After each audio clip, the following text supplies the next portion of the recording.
Hi kid, is there anything I can help? My mom wants me to buy juice. All of them are written in English. I'm confused. It's easy. See the label. Then look at the name of the product. Then choose the flavor. After that, select the weight you want to purchase. I see. Thanks Kak for the information. Sahabat Englishpedia, mempelajari label sangat penting untuk kehidupan sehari-hari. Pada video kali ini, kita akan mempelajari label sebagai materi bahasa Inggris kelas 9. Berikut ini adalah hal-hal yang akan kita bahas terkait label. Yang pertama adalah pengertian label. Yang kedua adalah fungsi dari label. Yang ketiga adalah generic structure atau susunan dari label. Dan yang keempat adalah kaidah kebahasaan label. Pertama, kita akan mempelajari pengertian serta fungsi dari label. Label is a small piece of paper, fabric, plastic, or similar material attached to a product and giving information about it. Label adalah potongan kecil dari kertas, kain, plastik, atau bahan lainnya yang dicantumkan pada sebuah produk dan memberikan informasi tentang produk tersebut. Berikut ini adalah contoh-contoh dari label. Yang pertama, food label atau label makanan. Yang kedua, drink label atau label minuman. Contoh ketiga, medicine atau drug label atau label obat. Selanjutnya, kita akan membahas social function atau fungsi dari label. Ada 4 fungsi utama dari membaca sebuah label.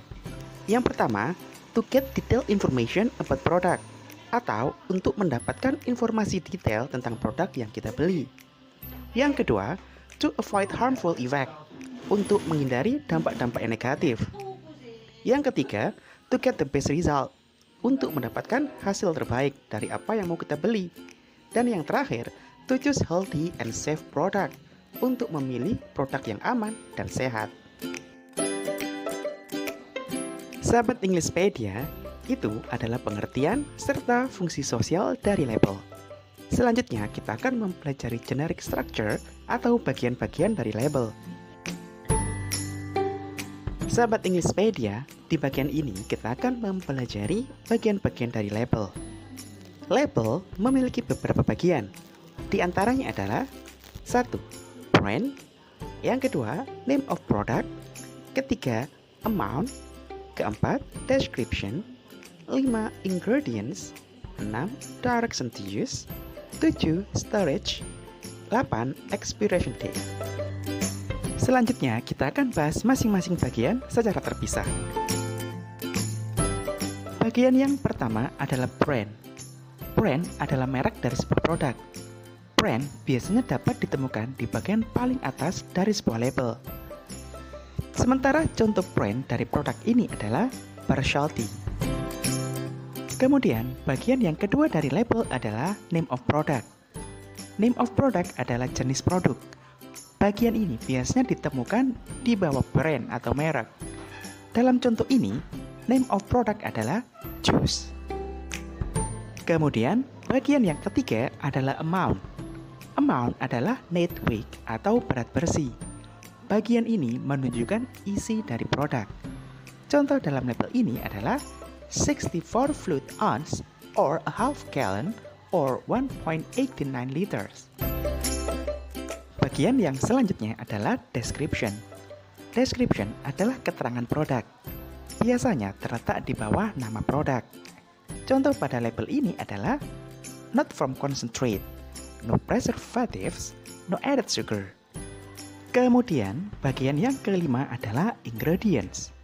Ingredients adalah komposisi dari sebuah produk. Biasanya terletak di bagian belakang label. Contoh dari label ini adalah ingredients, fresh orange, fresh pasteurized. Kemudian, bagian selanjutnya adalah direction to use. Direction to use adalah cara menggunakan atau cara mengelola. Pada label ini, contohnya adalah shake before serving. Use unexpired product within 7 days. Kemudian, bagian selanjutnya adalah storage. Storage adalah petunjuk atau tata cara penyimpanan. Contoh dari label ini adalah keep refrigerated. Kemudian, bagian terakhir adalah expiration date. Expiration date adalah tanggal kadaluarsa. Bagian ini dapat sahabat temukan di bagian belakang dari sebuah label. Contoh pada label ini adalah expiration date 20 June 2021. Sahabat Englishpedia, kita sudah mempelajari generic structure atau bagian-bagian dari label.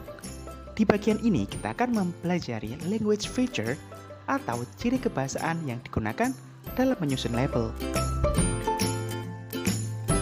Language feature adalah kaidah kebahasaan. Dalam menulis label, ada beberapa kaidah kebahasaan yang harus sahabat perhatikan. Yang pertama adalah imperative sentence. Imperative sentence adalah suatu bentuk kata kerja yang digunakan untuk memberikan command atau perintah serta prohibition atau larangan. Sementara pattern atau pola kalimat yang digunakan untuk memberikan command atau kalimat perintah adalah verb 1 plus object. Contohnya adalah use the soft material. Contoh kedua, shake before the use. Selanjutnya, pola yang kedua untuk membuat kalimat prohibition atau larangan adalah do not plus verb 1 plus object. Contohnya adalah do not consume after expired date. Kemudian, kaidah kebahasaan yang kedua adalah menggunakan singular or plural noun dengan tepat. Singular adalah kata benda tunggal, sementara plural noun adalah kata benda jamak. Nah, sahabat Englishpedia, kita sudah mempelajari semua hal yang kita butuhkan dalam memahami label. Sampai di sini perjumpaan kita kali ini. Semoga video ini bermanfaat buat sahabat sekalian. And see you on the next vid. Goodbye.